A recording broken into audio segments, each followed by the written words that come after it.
So, you want to hear a story, huh? One about treasure hunters. Have I got a story for you? Pandora. This is our home, but make no mistake, this is not a planet of peace and love. They say it's a wasteland, that it's dangerous, that only a fool would search for something of value here. Then perhaps I am a fool.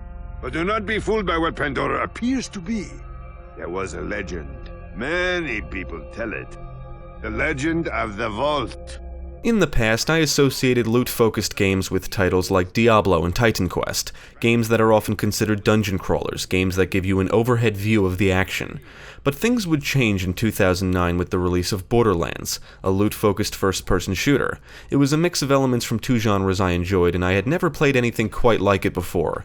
Developed by Gearbox Software and published by 2K Games, Borderlands was released for PlayStation 3, Xbox 360, and PC in October 2009, PlayStation 4 and Xbox One in April 2019, and Switch in May 2020. For this review, we played the PC version, specifically the Game of the Year Enhanced Edition on Steam, which includes all of the DLC, supports 4K resolutions and HDR, adds in gold chests, and new weapons among some other things. And if you already own the original game on Steam, you should have received the Enhanced Edition for free. The only change I don't like, at least in the Steam version, is that LAN support was removed for some reason. This review will contain some spoilers, so if you're sensitive to spoilers, now is the time to stop watching. You have been warned. Now let's take a look at Borderlands and see how the series got started, and if it still holds up. Step right up! This is the new U station! When you use this device, your DNA profile is automatically identified and stored. Please activate the new U station now. Set in the future at a time when megacorporations are attempting to control and colonize various planets, sometime before the events of the game, the Atlas Corporation uncovers a vault filled with advanced weapons technology. After they fail to find more on the planet Pandora, the Dahl Corporation colonizes the planet and discovers proof that another vault does exist. Upon learning of their discovery, Atlas invades, forcing Dahl to abandon the planet, leaving behind most of the population. The legend of the vault attracts mercenaries, called Vault Hunters, to Pandora, and the story opens with 4 hunters arriving in search of the fabled vault. They learn that they must locate multiple alien artifacts which are required to open it. On their quest, they encounter several interesting and wacky characters, and must fend off Crimson Lance, the private military force employed by Atlas sent to retrieve the artifacts.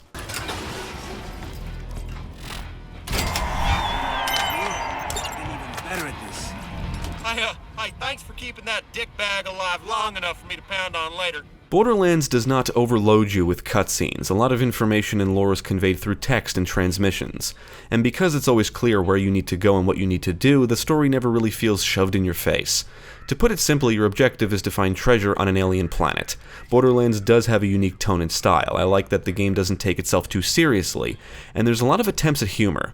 Now, I like to think I have a good sense of humor, and I do enjoy the overall brand of comedy on offer in Borderlands, but I cannot say every joke landed. Sometimes I felt like the writers were trying too hard to be funny. Dog. Ah, yeah! I did play through the game with friends, and the only DLC they refused to play through with me was Mad Moxie's Underdome Riot. After playing it myself for the first time, I don't blame them. The plot centers on Moxie trying to find a fourth husband, which is simply a backdrop for repetitive, wave-based shooting gameplay. The zombie island of Dr. Ned has you investigating the source of zombies that inhabit the region. The plot of the secret army of General Knox revolves around a woman named Athena, who wants to destroy the Atlas Corporation, and General Knox, who is tasked with stopping her and the Vault Hunters. Then there's Claptrap's new robot revolution, which was our favorite of all the DLC. It centers on a rogue army of Claptrap robots that want to destroy humanity. But they weren't expecting the interplanetary ninja assassin Claptrap. Inspired by games like Diablo, Borderlands is a loot-focused, cooperative first-person shooter. A lot of people refer to games like this as looter shooters. The more players there are, the more challenging the gameplay. If a player falls, they are given a set amount of time to kill an enemy to save themselves, or another player can revive them. If a player does die, they respawn and lose some money. Players can also initiate duels by hitting each other with melee attacks. Loot is a major part of the gameplay. It can be found in the environments, it's dropped by enemies, and it can be purchased. Loot consists of weapons, ammo, ammo, money, shields, health items, grenade mods, and class mods. The 4 Vault Hunters are essentially different character classes that specialize in different things. You can play as a Berserker who's good with his fists, a Siren that has advantages using submachine guns and elemental weapons, a Hunter who prefers sniper rifles and pistols, and a Soldier who is good with combat rifles and shotguns.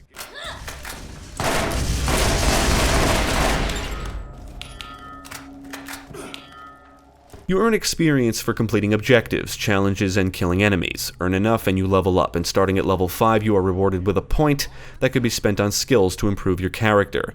Each character has their own active skill that can be activated during gameplay, which is basically a unique ability.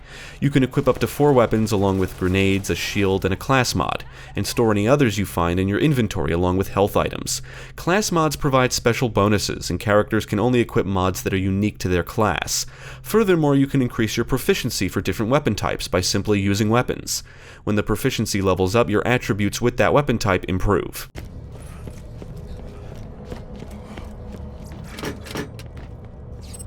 Weapons are primarily what you're always looking for, and they do have level requirements and come in different rarities. A weapon's rarity is represented by color, and each one you find usually comes with different bonuses.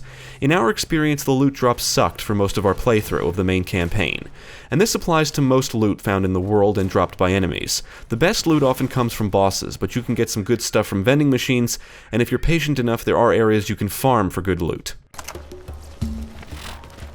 The Enhanced Edition includes gold chests that can only be opened with gold keys and contain great loot. The weapons we received from these chests were better than anything we found out in the world, vending machines, or received as a reward, and they remained effective for good chunks of the campaign. To get the keys, you need a shift account to redeem the codes that reward you with them. In our experience, we found that these gold chests can break things, at least a little. Somehow, each of us started with 70 plus gold keys, so we always had access to great loot, rendering anything we found out in the world or vending machines basically useless.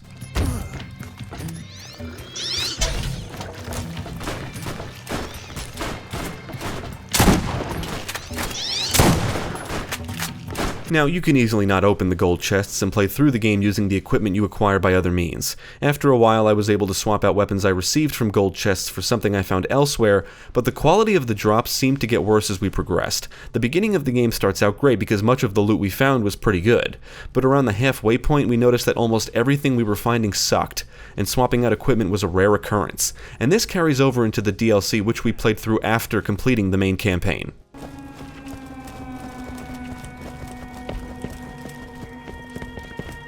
Pandora often feels like a barren wasteland planet, and the world is broken up into what I'll call regions. Each region is split up into multiple areas, and you can fast travel to any discovered locations from the new U-stations. The world is filled with towns, camps, caves, caverns, buildings, and facilities. There's usually a town or some kind of hub area in each region where you can interact with NPCs and a bounty board to accept missions. Once a mission is completed, you have to return to the area and turn it in for the reward. Around almost every corner is a chest, container, locker, and/or waste pile that contains loot. You can get around on foot or by weaponized vehicles that can be spawned at catch-a-ride stations. Now, many areas are big and you will have to backtrack and revisit previously explored locations multiple times, and if you don't have a vehicle and aren't near a new U-station, trying to get from one place to another can really suck, especially in the General Knox DLC, which consists of unnecessarily large areas with unnecessarily confusing roads and highways. Worst of all, none of the DLC regions let you fast travel to their areas, which really drags out the General Knox DLC in particular because of how big the areas are.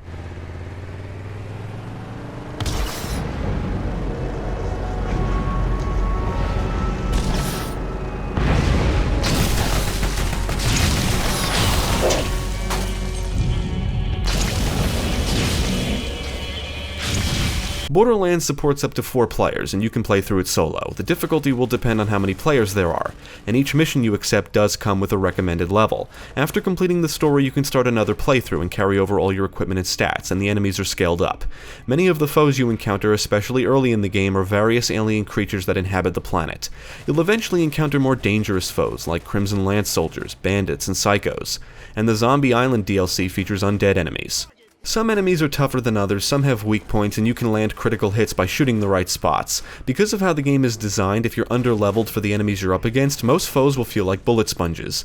And when I fire a rocket at a bad guy's face and barely chip away any health, that always makes me chuckle. Now, I can't say the enemy AI is the greatest. Many foes rush you, and others like to simply stand out in the open and shoot at you.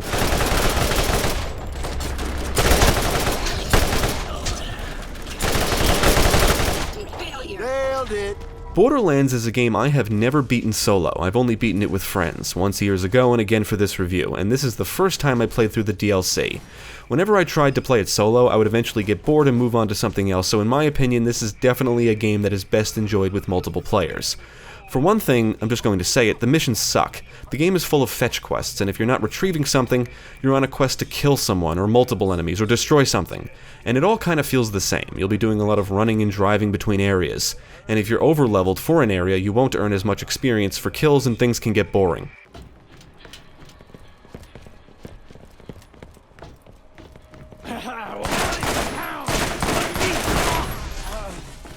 Now, if you look at other loot-focused games like the ones that Borderlands draws inspiration from, the mission or quest design is actually not much different. Think of games like Diablo. What do? Go to different locations, slay enemies, and retrieve items. But I think it's easier to overlook the simple quest design because of other factors, primarily character building, and when combined with good loot drops, it can result in very addictive gameplay. In my opinion, Borderlands doesn't have that same type of addictive quality. For one thing, the character building isn't on the same level as games like Diablo 2 or Titan Quest, and I think the loot system loses steam rather quickly. The infrequent quality drops means you can end up using the same weapon or weapons for very long stretches, and in a loot-focused game, that's not exactly a good thing.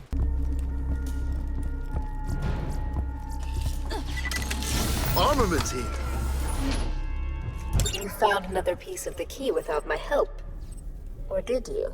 In these kinds of games, I think loot should be what keeps you going, to always be on the lookout for something better, that feeling of, oh, a shiny new weapon, I can't wait to try it out. But that means the game actually has to give you something better, and frequently enough that it keeps you engaged and excited to sift through any new loot you find. Unfortunately, that's not always the case in Borderlands, so what you're left with is rather boring missions that reward you with shitty loot most of the time. I actually found an article on Gearbox's website that goes over the loot system and why it was redesigned for the sequel. It was written by Paul Hellquist, the creative director for Borderlands 2, and there's one segment I want to quote that basically explains why the loot system fails to be addictive or exciting. The heart of the issue was in the growth curve of enemy health and weapon damage compared to game stage. The rate at which the damage increased with weapon level and the amount of health the enemies had at each level was relatively flat. This meant that there was not a big difference in the damage the player could deal with a level 15 weapon and a level 30 weapon, allowing the increase in player skill and the expenditure of skill points to essentially allow the low-level weapon to maintain its effectiveness at higher levels. Now, knowing the loot system is flawed and the missions are boring, you're probably wondering why people would want to play Borderlands. Well, it was one of the first of its kind, so I think some of these things could be forgiven to an extent. And when I say the first of its kind, I mean looter shooter. I don't know if it was truly the very first looter shooter ever made in the history of video games, I don't know every fucking thing, but I know it was the first game I played that was like this. With that in mind, it was interesting and different for its time. Nevertheless, with shitty loot and boring missions, we have to look at what's left and determine if that's fun. Well, Borderlands is a first-person shooter, so I would say the gunplay would have to be good, or at least decent, and I think it was, at least for its time. The gunplay is certainly not the greatest, but it's far from terrible. For one thing, the game contains an excellent variety of weapons, and they have good visual feedback, a nice kick to them when fired. As mentioned earlier, the enemy AI is average, but the gore effects do help make kills feel satisfying. You can blow off body parts, blood will spew, and enemies can explode into chunks and jibs. So the question becomes, does the gunplay help carry the game or at least make up for its other shortcomings? I think for the time it released, it did. If you like to shoot things, the mechanics work and there's plenty of shit to shoot.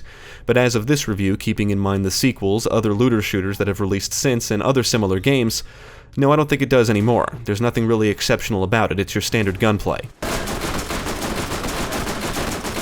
Most of the gameplay has you running around and shooting enemies. They populate areas and/or will come pouring out from somewhere in the environments. They do come in different ranks or variants, which determines how tough they are, and certain elements are better against certain threats. Because the enemies don't do anything super sophisticated, much of the challenge comes from being outnumbered. If you have a super powerful weapon or are over-leveled for the area, you can obliterate threats quickly and easily, otherwise it's going to take a little longer.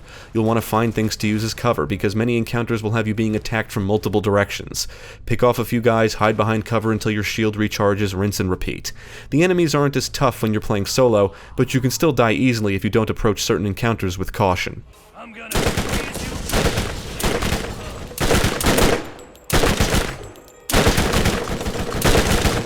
Borderlands does feature vehicular combat, which is pretty basic and doesn't make up a huge part of the gameplay.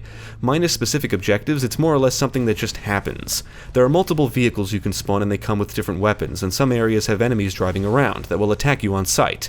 If killing them is not your objective, you can usually drive past them without issue.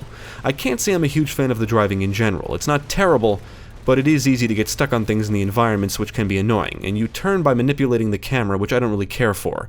You can activate a boost for a burst of speed, which can help you get around faster, but also result in you flying in the air before tumbling, because there's a lot of bumps and things in the environments that can send you flying or spinning out of control.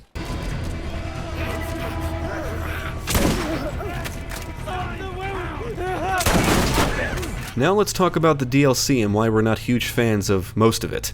The Moxie DLC is by far the worst. The gameplay is all about surviving rounds in different arenas, and each round consists of multiple waves that get more challenging as you advance. Eventually, gameplay modifiers are applied before each wave. That's it, that's basically the entire DLC. Oh, and it comes with a bank to store items. No loot is dropped by enemies, and no experience is gained from kills within the arenas, and weapon proficiencies will not improve. And when you take away the loot and experience, or in other words, the two big elements of the gameplay, it becomes very boring very quickly. It's just repetitive and goes on and on.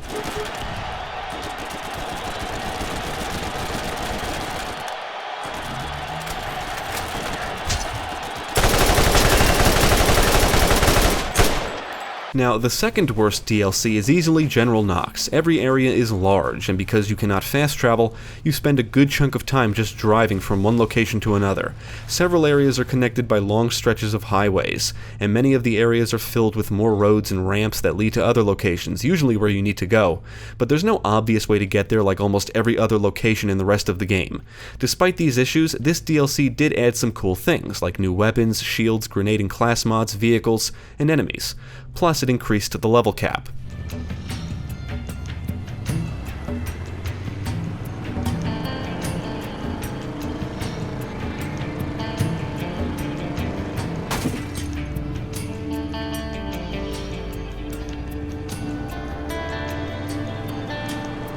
We enjoyed the Zombie and Claptrap DLCs more than the other two, with Claptrap being our favorite. The Zombie DLC adds undead enemies, but what I like most about it is the new environments. It goes for the whole dark and creepy thing, which results in a nice change of scenery. Besides the lack of fast travel, our biggest complaint with this DLC is that it's too short. As for the Claptrap DLC, the areas are not oversized, the pacing is solid, and you get to engage some cool and even humorous new enemies.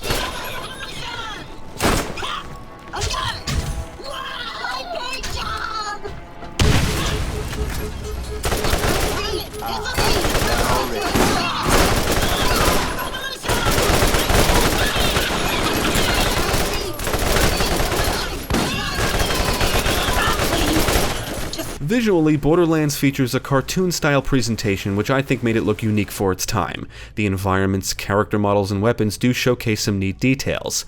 The Enhanced Edition does include some improved textures, but it's not a dramatic facelift in terms of visuals.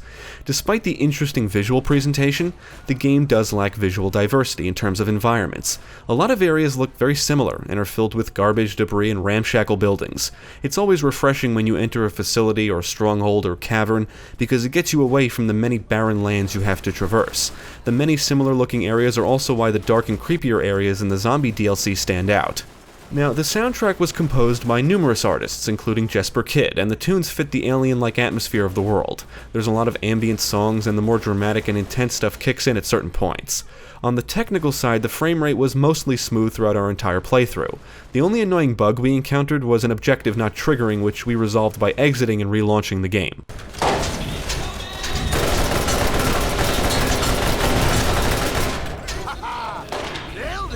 We had fun with Borderlands, and I think for its time, the loot-focused gameplay added a nice twist to the first-person shooter genre, making the game feel unique. I do think playing through it solo can be a little boring, mainly because of the repetitive nature of the game. At least when you're playing with others, it's more challenging and you can help each other out. It doesn't help that the loot system isn't implemented as well as it is in some of the games that inspired it. Loot is supposed to be exciting. Games like this should always keep you hunting for shiny new toys. But quality loot drops are too infrequent to make the system exciting or addictive, and I think that's one of the game's biggest problems. We would also say that most of the DLC isn't worth it. In fact, we suggest skipping the Mad Moxie DLC altogether. As time goes on, some of the game's issues become more prominent. The lack of good loot drops exposes how repetitive and boring many of the missions are, and the gunplay, while decent, does not carry the game on its own. The Mad Moxie DLC is a good example of that.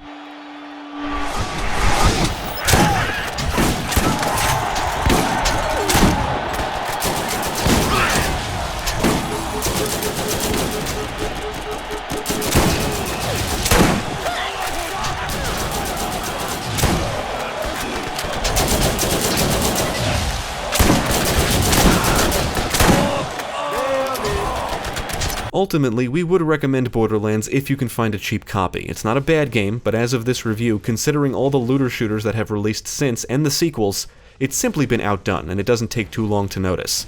We do think the formula was significantly improved in the sequel. On the plus side, it does come with a lot of content, and even if you exclude the not-so-great DLC, you still get quite a bit of bang for your buck. Furthermore, it can be enjoyed solo or with friends. It's worth checking out if you're a fan of loot-focused games and shooters. The legend of the vault is real, and it is here on Pandora. And let's call it a guardian angel, appeared to guide the vault hunters to their prize. The tale begins right here on Pandora with the brave vault hunters, the guardian angel, and most importantly, me. Thank you for watching. If you enjoyed this video, check out the rest of our channel, follow us at the links below, and you can also support us on Patreon. If you're interested in more gaming content, check out our friends over at Gamecast.